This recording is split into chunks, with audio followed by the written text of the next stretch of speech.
The New York Ripper is the most terrifying mystery Dexter Resurrection has given us so far. But what if I told you that every major clue about his identity is already hiding in plain sight? From the gruesome murder weapon to a chilling 5-year disappearance, this killer isn't just another shadowy villain. The writers have already left a trail of evidence, if you know where to look. So today, we're breaking down every single clue you might have missed about the New York Ripper, and by the end of this video, you'll have a clearer picture of who this killer might be, and why Dexter Morgan could be standing right in his path. The Ripper's legend begins with blood. 22 confirmed victims, every single one of them disemboweled. This wasn't sloppy violence, it was ritualistic, a signature that made his crimes impossible to ignore. And the weapon he used? A long rod with a hooked end, something between a crowbar and a manhole cover tool. Brutal, precise, and chillingly efficient. This detail alone tells us two things. First, the Ripper wasn't improvising. He knew exactly what kind of weapon would inflict maximum horror. And second, he took pride in his methods. The fact that this very weapon somehow ended up in Leon Prouder's trophy collection should make every Dexter fan pause. How does a so-called true crime collector just happen to own the Ripper's signature tool? Coincidence or confession? But the murders tell only half the story. What makes the Ripper even more terrifying is what happened after he stopped killing. For 5 years, there were no fresh victims, no new disembowelments. And yet, his grip on New York City never loosened because he shifted his obsession from bodies to minds, tormenting the families of his victims with haunting phone calls. Imagine that. Years after burying your loved one, the phone rings, and the Ripper's voice is still there to remind you. Here's where it gets interesting. That voice analysis. Investigators described it as belonging to a Caucasian male in his mid-30s to 40s. No accent, calm, controlled, and deliberate, which means we can start crossing names off the list. It's not Blessing. His Sierra Leone accent would be impossible to hide for years. It's not Charlie or any of the female suspects either. The evidence narrows the pool down to someone far more familiar. Jonah Mitchell. The name alone sparks debate. Last time we saw him back in Nebraska, he was wielding a hook-like tool against Dexter with surprising skill. His age now lines up perfectly with the voice profile, and his cold, calculated tone back then, identical to the description of the Ripper's calls. The problem is the timeline. Official records suggest Jonah was killed years ago, long before the Ripper's spree, unless, of course, those records were wrong or deliberately covered up. And yet that's not the only theory. Because what if the Ripper really did stop? Not because he chose to, but because he's already dead.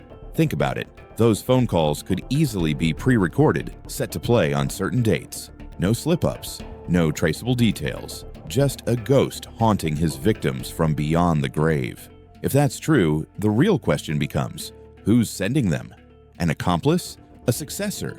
Or someone using the Ripper's legend as camouflage for their own crimes? This is where Detective Claudette Wallace enters the picture. Her obsession with the Ripper case defines her career, and it could also destroy it. She's been chasing this ghost since the early days of her time on the force, and in her lectures, she lays out every detail she's gathered. Details the Ripper himself could be watching, using, even mocking. If Wallace is unknowingly revealing her progress, she might already be feeding the Ripper exactly what he wants. The parallels here are chilling. Remember LaGuardia, whose relentless pursuit of the Bay Harbor butcher led her straight into Dexter's trap? Wallace could be walking that same path. The closer she gets, the more dangerous it becomes. And unlike LaGuardia, Wallace isn't hunting Dexter. She's after a killer who delights in psychological warfare, someone who could break her long before he kills her. And this brings us back to the central question: who is the Ripper? The theories pile up, each more unsettling than the last. Jonah Mitchell, somehow alive, continuing his dark evolution into a prolific killer. A completely new character, someone with technical knowledge and resources designed to be Dexter's most elusive rival yet. Leon Prouder himself, hiding behind wealth, influence, and a collector's obsession that feels just a little too personal. Or the most shocking theory of all, Wallace herself. If the Ripper has been inside the investigation the whole time, her obsession would suddenly make horrifying sense. Every theory has problems, every theory has red flags, but all of them circle back to one terrifying truth. The New York Ripper is unlike any antagonist Dexter has faced before. He's not reckless. He's not sloppy. He's deliberate, calculating, and possibly still out there, waiting for the perfect time to strike again. So here's where everything collides. Unlike the Trinity Killer or the Ice Truck Killer, the New York Ripper has managed to do what no one else in Dexter's world ever could. He vanished. He proved that he could kill, stop on a dime, and still haunt his victims from the shadows. That level of control isn't just rare, it's terrifying. And if you think about it, that makes him the most dangerous opponent Dexter could ever face, because Dexter's strength has always been control, his ability to blend in, to hide in plain sight. But the Ripper has already shown he can outdo Dexter in both. He walked away from murder, and yet his presence is stronger than ever. What happens when two predators like that finally cross paths? The answer may lie in one object, the hooked weapon in Leon Prouder's collection. That single piece of evidence is a ticking time bomb. If it's truly the Ripper's, then Prouder either knows who the killer is, or he is the killer. If the Ripper is still alive, seeing his weapon displayed like a trophy could be the spark that pulls him out of hiding. And if he's dead, the truth about how that weapon got into Prouder's hands could unravel a network of killers much larger than we imagined. For me, the most chilling possibility isn't Jonah Mitchell returning, or Wallace being secretly corrupt. It's that the Ripper is still alive, watching, and waiting. And when Dexter finally collides with him, it won't be just another hunt. It will be a battle of ghosts, two men who've mastered the art of living in the dark, fighting to see who gets to stay there. So now I want to hear from you. Who do you think the New York Ripper really is? Did you spot clues I didn't cover here? Drop your theory in the comments. And if you're still watching, type Dark Passenger so I know you caught every detail. It's like I'm back in Miami.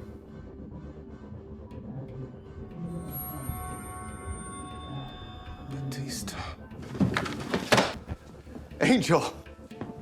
Dexter Morgan and Angel Batista finally come face to face in Dexter: Resurrection. And this time, it's not as old friends. It's the start of a rivalry that could end in prison or death. Because after the shocking events of Episode 7, Batista isn't just suspicious anymore, he's ready to take Dexter down. But how did we get here? And what moments in this episode prove Batista is the biggest threat Dexter has ever faced? Episode 7, titled Course Correction, is where everything shifted. The story begins at Prater's mansion, where Dexter and the Gemini killers are locked in a tense power struggle. The group's trust is fractured. Mia's death and Lowell's disappearance have everyone on edge. And in the middle of it all, Dexter finds himself forced to explain his own ritual. Now, here's the shocking part. Instead of faking it, Dexter essentially tells the truth, carefully avoiding his identity as the Bay Harbor Butcher, but still close enough to his real methods that Prater buys in completely. That decision cements Dexter as more than an acquaintance. He's now Prater's friend,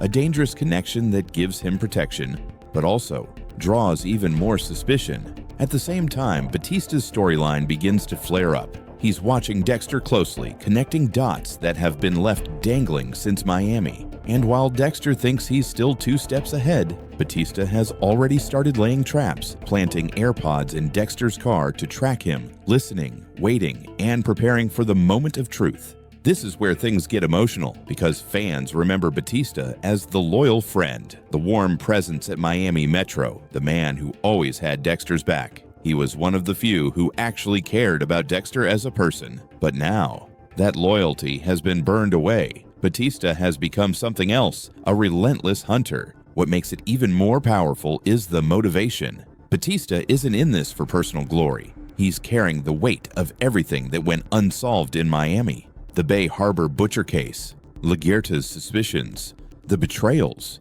the blood that still stains Dexter's past. And deep down, Batista feels betrayed. He wasn't just fooled by a colleague, he was fooled by a friend. If I really am who you think I am, this can't possibly end well for you. I'll take my chances, buddy. And that betrayal has hardened him into someone willing to sacrifice anything, even his life, to finally bring justice. That transformation from friend to enemy is what makes this rivalry the most tragic and dangerous one Dexter has ever faced. Then we get to the ending of episode 7, and it's nothing short of masterful. Dexter thinks he's in the clear, he's secured his blood slide, cleaned up the mess, and is about to move on. But upstairs, something terrifying is waiting for him. Angel Batista. In a scene that could go down as one of the tensest moments in Dexter history, Batista is casually teaching Blessing's family about Miami life. On the surface, it looks innocent, but beneath the surface, every word drips with subtext, because Dexter knows, and Batista knows. And for the first time, they're both standing on the knife's edge of the truth. What makes this scene so chilling is the restraint. Batista could expose Dexter right there, in front of Blessing's family. He could blow it all open, but he doesn't. Instead, he chooses something far scarier: subtle confirmation. Their conversation is laced with threats. Batista makes it clear he's one step ahead. He's already tracking Dexter, and he won't stop until he gets justice for Miami. It's not a bluff, it's a declaration of war. The tragedy of it all is that Dexter and Batista used to be allies. They laughed together, they fought side by side, and now their friendship has rotted into a battle for survival. For Dexter, the stakes have never been higher. Batista isn't some random killer or reckless enemy. He knows Dexter better than almost anyone. He knows the history, he knows the patterns, and most importantly, he has the resolve to see it through. Which raises the ultimate fan question: who walks away from this rivalry alive? Will Batista finally succeed where everyone else has failed, ending Dexter's story in a courtroom or a prison cell? Or will Dexter do what he's always done and silence his enemy before it's too late? This isn't just another cat and mouse subplot. This is the emotional core of Resurrection, a battle between two men who once called each other brother, now fated to destroy one another.